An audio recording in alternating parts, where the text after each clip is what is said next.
નમસ્કાર, world media ન્યૂઝમાં આપનું સ્વાગત છે। હું છું સભી શેખ। જોઈએ આજના નવા સમાચારો।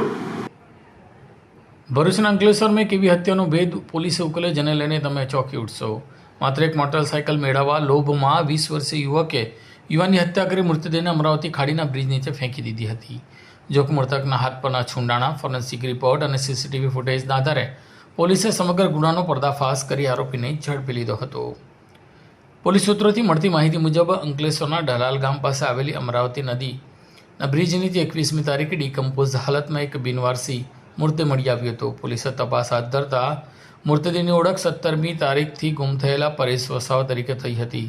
શરૂઆતમાં રહસ્યમય લાગતો કેસ ફોરેન્સિક રિપોર્ટ બાદ હત્યાના ફેરવાયો અને પોલીસે વધુ તપાસ તેજ કરી હતી। આ દરમિયાન મૃતકના હાથ પરના છુંડાણા, વિવિધ સ્થળોના સીસીટીવી ફૂટેજ પોલીસે તપાસની કડી જોડવામાં મહત્વપૂર્ણ ભૂમિકા ભજવી હતી। આખરે સામે આવ્યું હતું કે માત્ર મોટરસાયકલ કબજે કરવાની લાલચમાં પરેશભાઈની નિર્દયતાપૂર્વક હત્યા કરી દેવામાં આવી છે। આ મામલે પોલીસે 20 વર્ષીય નિર્મલ રાજુ નિષાદની અટક કરી છે। તપાસમાં બહાર આવ્યું છે કે આરોપી અગાઉ ભરૂચ અંકલેશ્વર વિસ્તારમાં ચેઇન સ્નેકિંગ, મોબાઈલ ચોરી જેવા અનેક ગુનાઓમાં પણ સંડોવાઈ ચૂક્યો છે। પોલીસે હાલ આરોપીઓને વધુ પૂછપરછ કરી છે। અન્ય ગુનામાં કોઈ વ્યક્તિની સંડોવણી છે કે નહીં તે દિશામાં પણ તપાસનો દોર શરૂ કર્યો છે। તારીખ 20/6/2026 રોજ અંકલેશ્વર રૂરલ પોલીસ સ્ટેશન ખાતે અમરાવતી ખાડીમાં સાગબારા બ્રિજની નીચે એક ડીકમ્પોઝ હાલતમાં એક ડેડ બોડી મળી આવે છે કે જેને જોતા તેની કોઈ જાતની ઓળખ શક્ય હતી નહીં, કારણ કે ચહેરા ઉપર ઘણો બધો વિકૃત થઈ ગયો હતો। આ હાલતમાં પોલીસ દ્વારા તાત્કાલિક જ સુરત ખાતે ફોરેન્સિક એફએસએલ કરવા માટે ડેડ બોડીને મોકલી દેવામાં આવે છે અને ત્યારબાદ ડેડ બોડીના ફોટા અને બધું લઈ અને વ્યક્તિની ઓળખાણ માટે ખૂબ પ્રયત્ન કરવામાં આવે છે, જેને આધારે અલગ અલગ અનેક સીસીટીવીઓ, ત્યારબાદ અલગ અલગ જગ્યાએ તેના હાથ પરના છુંદડા, એના કપડાનું વર્ણન, આ બધું કરીને અઢળક જગ્યાએ તેના ફોટોગ્રાફર દેખાડવામાં આવે છે। 150થી વધારે સીસીટીવી ચેક કરવામાં આવે છે અને જેને આધારે જે મૃતક છે તેનું નામ પરેશ મણીલાલ વસાવા, ઉંમર વર્ષ 40, જે રહે દૂધપરા ડેરી નજીક ભોલાવ જીઆઈડીસી ખાતેથી હોવાનું મળી આવે છે।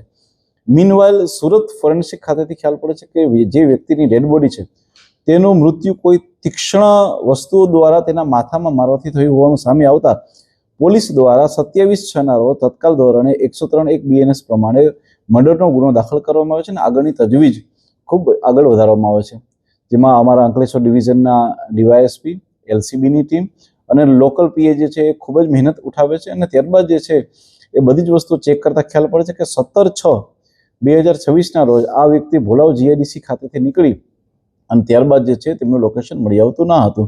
આગળ વધુ તપાસ ધરતા હ્યુમન ઇન્ટેલિજન્સના આધારે અને ટેકનિકલ ઇન્ટેલિજન્સના આધારે ખ્યાલ પડે છે કે એક વ્યક્તિ કે જેનું નામ છે નિર્મલ રાજુ નિષાદ, ઉંમર વર્ષ 20, જે મૂળ રહે છે ઉત્તર પ્રદેશ અને અહીંયા દૂધદાર નજીક રહે છે અને આ વ્યક્તિના ટચમાં છેલ્લે 1 વર્ષથી હતો, તેની સાથે છેલ્લે જોવામાં આવ્યો હતો અને ત્યારબાદ ઇન્ટ્રોગેશનના આધારે અને અલગ અલગ બીજી ટેકનિકના આધારે પોલીસને સફળતામાં હાથ ધરે છે કે જેમાં વ્યક્તિ દ્વારા માત્ર તેનું મોટરસાયકલ પડાવી લેવાના હેતુ પાર ના આવતા તેણે વ્યક્તિનું પથ્થરથી મૃત્યુ નિપજાવ્યું હતું અને ત્યારબાદ જે ત્યાંથી એ ડેડ બોડીને ડમ્પ કરીને ફરાર થઈ ગયા હતા।